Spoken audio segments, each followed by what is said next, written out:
संगत जी, प्यार से कहना धन निरंकार जी कि कैसे आप सब ये परमपिता परमात्मा निरंकार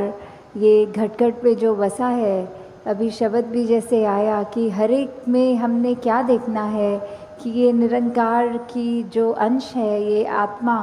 हमारे अंदर है और हमारे जीवन का लक्ष्य है अपनी आत्मा को परमात्मा से मिलाने का।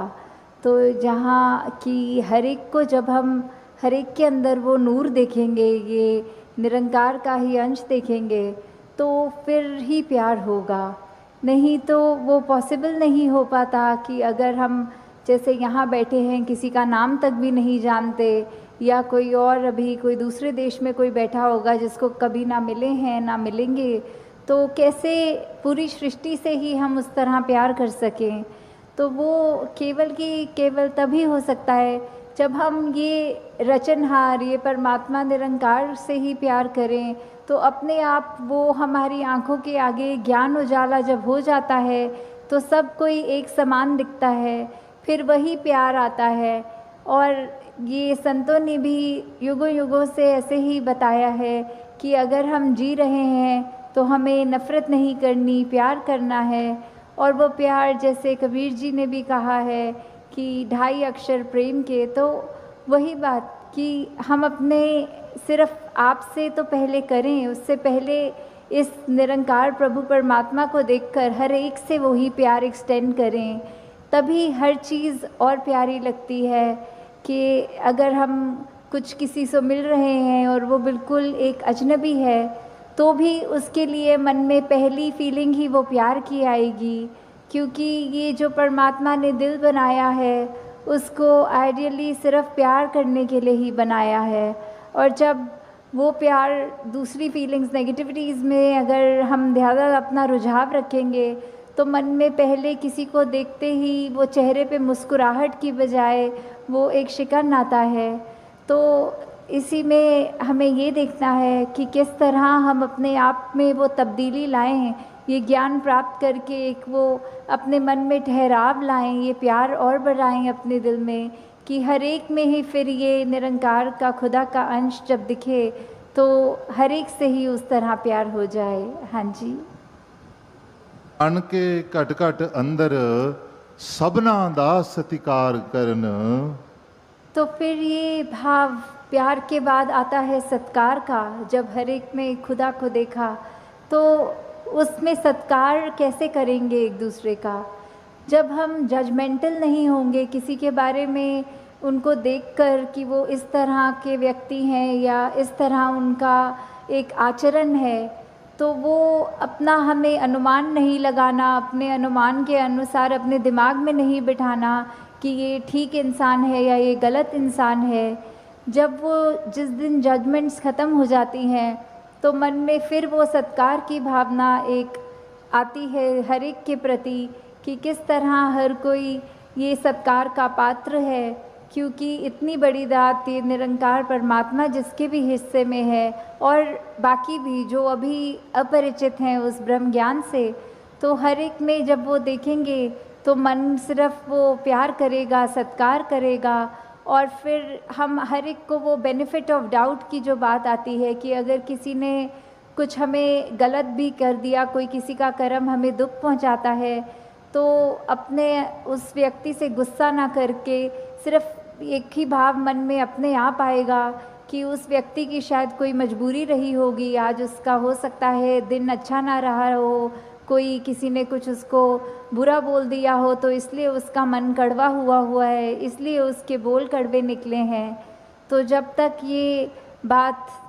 नहीं हम दे पाएंगे अगले को बेनिफिट ऑफ डाउट, तब तक हम वो सत्कार, ये प्यार कुछ भी नहीं उस तरह दे सकेंगे, क्योंकि हम अपने आप को तो बहुत जल्दी उस तरह माफ़ कर देते हैं कि चलो ये चीज़ हमसे गलत हो गई, कोई बात नहीं, हम अपने आप को माफ़ कर रहे हैं। पर वही अगर सामने वाला व्यक्ति कुछ अगर गलत करता है तो एकदम से हम उसका एक वो जजमेंट पास करते हैं, हम ये सोच विचार कर लेते हैं कि ये इंसान को तो आज के बाद मुड़कर देखना भी नहीं है। तो हमें इस तरह अपने जीवन में सुधार करना है कि किसी ने अगर कुछ गलत कर भी दिया तो उसके लिए भी मन से यही अरदास करनी है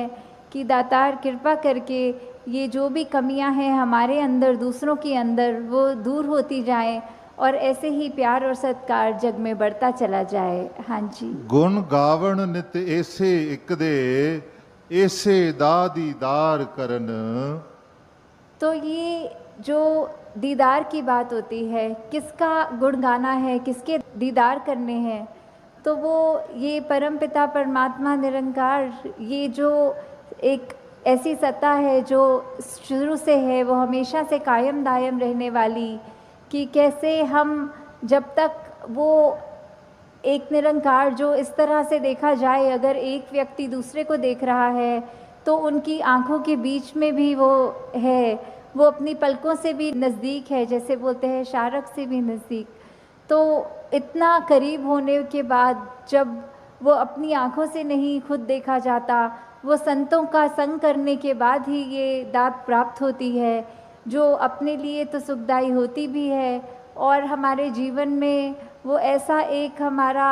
पल पल बना देती है कि हर पल में सिर्फ ये निरंकार प्रभु परमात्मा का शुक्रिया निकलता है हर समय, और वो भाव कि इसी के ही हमेशा गुणगान करने हैं। फिर बाकी चीज़ें लगता है कि हैं, सबकी इम्पोर्टेंस अपनी है, पर निरंकार से ज़्यादा इम्पोर्टेंट कुछ नहीं, इस परमात्मा से ज़्यादा ज़रूरी कुछ नहीं। हाँ जी। ਇਸੇ ਇੱਕ ਦੇ ਨਾਲ ਜੋੜ ਕੇ ਬੇੜਾ ਜਗ ਦਾ ਪਾਰ ਕਰਨ। तो ये बेड़ा जग का, इससे क्या मतलब हो रहा है? इससे सिर्फ यही बात कि हम जब जीवन काल की यात्रा अपनी जी रहे हैं तो उसमें हमें क्या एक ऐसा, जो बोलते हैं कि एक परमानेंट चीज़ क्या है, कि जो सबसे मजबूत चीज़ जिसने वो स्थिर है, उसने कभी हमारे उतार चढ़ाव के साथ उतरना चढ़ना नहीं है। जैसे एक तूफ़ान आता है तो हमें बोला जाता है कि कोई ऐसी चीज़ को पकड़ लो, जैसे पेड़ या कुछ जो अपना ज़मीन के अंदर इतनी मजबूती से जिसकी नींव गड़ी हो, ताकि वो हवा फिर हमें उड़ा नहीं सकती। हमने एक ऐसी स्थिर चीज़ को पकड़ लिया है जिसके कारण हम भी, वो हवाएं हमको उड़ा के नहीं ले जा सकती। तो ऐसे ही जीवन में हम अपने जीवन को तब तक अपना अच्छे से जीवन जी सकेंगे जब तक हम ये निरंकार के साथ अपने मन से ना जुड़ें, तब तक वो एक जीवन भी हमारे उतार चढ़ावों के साथ फिर उथल पुथल मचाता है मन में। तो निरंकार का ही आसरा लेना है, निरंकार में ही अपनी श्रद्धा रखकर ये वो बात करनी है कि हमें ये अब जो स्थिर चीज़ मिल गई है, जो कभी एक किसी भी सिचुएशन में अपनी जगह से नहीं हिलती, तो हम फिर वो एक मजबूती का और सहारा लेते चलते जाते हैं और हमारा मन भी और सहारा पक्का करके, एक विश्वास और बढ़ाकर, फिर हमारे जीवन में ऐसे भी कोई कर्म नहीं हो पाते जो अपने लिए भी नुकसानदायक हों और औरों के लिए भी नुकसानदायक हों। हाँ जी। ਸਵਾਸ ਸਵਾਸ ਇਸ ਇੱਕ ਨੂੰ ਸਿਮਰਨ, ਦੂਜਾ ਕਦੇ ਧਿਆਵਣ ਨਾ। तो फिर जब एक ये लगन लग जाती है निरंकार के साथ, ये अपने इसको हम हर पल अपने जहन में, अपने ऐसे कर्मों में, अपने भावों में पल पल, वो हमें पता भी नहीं लगता कि जिस तरह सांस लेना होता है उसके लिए कोई ख़ास समय अलग से नहीं निकलता, कुछ भी करते हुए हम वो श्वास लेते हैं, वैसे ही ये निरंकार का एहसास हमारे मुख से उस तरह कभी तो शब्द रूप में भी सिमरन निकलता है, और कभी अगर कोई अन्य काम में व्यस्त हों तो भी वो एक लिव जुड़ी जिसको बोलते हैं निरंकार के साथ। तो जब वो हो, वहाँ पे हम रहें पूरे समय, तो दिन में कुछ भी करते चले जाएं, पर लगातार एक चीज़ एक कांस्टेंट रहती है, वो है कि ये निरंकार का एहसास। तो जब तक हम वो सिमरन रूप में अपना नाता निरंकार से और गहरा करते जाएं, जितना अधिक से अधिक हो सके मन में भी करें और बोल से भी सिमरन करें, ताकि वही बात कि ये निरंकार ही है जो सही मायने में सब कुछ है और बिना उसके कुछ भी नहीं, और वो खुद भी सब कुछ होते हुए ना उस तरह दिखता है, पर फिर भी इतने गुण, बिल्कुल निर्गुण होते हुए भी। तो हमें भी ये सब ज़्यादा से ज़्यादा ऐसे कोशिश करनी है कि हम बिल्कुल वही गुणों को अपने जीवन में उतार पाएँ, उसी तरह अपने जीवन को चला पाएँ, जिस तरह युगों युगों ने संतों ने चाहा है कि एक कर्म हमारे ऐसे बनते जाएं, एक ऐसा हमारे दिल से दिल का रिश्ता इस निरंकार प्रभु परमात्मा से जुड़े। हाँ जी। कहे अवतार और पूरे गुरसिख एक नु कदी भुलावन ना। तो फिर ये जो एका है, ये निरंकार की तरफ इशारा करते हुए कि जो भी पूर्ण गुरसिख होंगे, जिनको ये ब्रह्म ज्ञान की दात प्राप्त हो गई और उसके बाद वो अपने अहंकार को तज के ये उस तरह एक सिर्फ इस एक ही के साथ ही जुड़ा हो, चाहे वो किसी भी भाव से हम लेते हों, जो अपनी श्रद्धा से जो भी बुलाना चाहे, तो उसके साथ जब तक जुड़े हैं इसका एहसास करते हुए तो ही सब कुछ है। नहीं तो वो एहसास जिस पल खो दिया, समझो वो जीवन काल वहीं थम गया, या फिर वो भी नहीं पता लगता कि कब वो पतन की ओर एक हमारे सोच विचार बन जाते हैं। तो हमें किस तरह ये अपने अंदर और मेहनत करनी है कि बस ये एक जो है इसी के साथ और जुड़ते चले जाएं, इसी के साथ अपना हर पल इस तरह बिताएं कि जैसे एक मछली होती है, जब उसको पानी से बाहर निकाल दिया जाता है तो कैसे तड़पती है, वैसे ही जिस पल हमें इस निरंकार का चेता भूले, उसी समय ये तड़प अंदर से अपने आप वो लिव वापस जोड़ दे। तो इस तरह कोशिश करके अपने जीवन को हम एक उस तरह ढालें कि किस में हमें, जहाँ ये निरंकार प्रभु परमात्मा जो अंग संग है, सदा है, कायम है, और उसको ना कोई काट सकता है, ना उसको कोई गीला कर सकता है, एक ऐसा परमात्मा जो शुरू से था और अंत तक है और उसका कोई अंत ही नहीं है। तो वैसे ही हमें भी उसके साथ जुड़ते हुए अपने जीवन को भी और सुधारना चाहिए। आपका ये निरंकार के आगे अपनी अहंकार को तजते सिर्फ एक वो शीश झुकाकर, एक चेहरों पे मुस्कुराहट रखकर, ये जो अंदर और सीखने की भावना कि एक गुरसिख का तो जीवन ही यही है कि हर पल सिर्फ सीखना ही सीखना है, तो वो उसी भाव से जब एक मर्यादित रूप में सत्संग होती है और सारी वो बातें सबकी सुनी जाती हैं, तो अपना मन जहाँ हमारा और साफ होता जाता है, जीवन में अच्छे गुण आते रहते हैं, और उसी तरह हम एक और खूबसूरत ये इंसान बनते हैं। हम खुद भी इस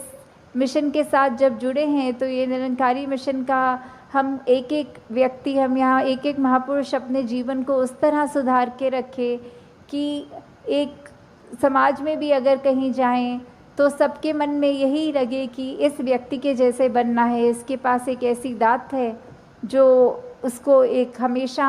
बाकियों से अलग दिखाती है। तो इस तरह हमारे कर्म ही जब वो प्रचार का रूप ले लें, हमारी भाषा ही प्रचार का रूप ले ले, हमारे सोच ही प्रचार का रूप ले ले, तो फिर हमारा ये जीवन काल जब तक है और उसके बाद जैसे लोक सुखी प्रलोक सुहेला, तो किस तरह ये जीवन भी जीते हुए हमने जहाँ वो ह्यूमन वैल्यूज़ को रखना है, एकत्व, भाईचारा, मिलवर्तन, करुणा, दया, ऐसे अनगिनत जो भी है वो तो रख कर अपने जीवन में हर पल जीवन को जीना है। और उसके बाद ये ब्रह्म ज्ञान जो इस जीवन काल में हमें मिल गया है, वो दात को हमें हर पल ऐसे याद रखना है कि कभी भी अगर अंत समय हो तो वो दात हमें हमसे छिन ना जाए। उसको, निरंकार को ऐसे संभालते हुए हर पल निरंकार का एहसास रखना है, और उसके बाद सिर्फ वही एक दात है जो बाद में भी हमारे साथ आगे जानी है। तो दासी और समय ना लेके इन्हीं शब्दों से आपसे आज्ञा चाहेगी। साथ संगत जी, धन निरंकार जी।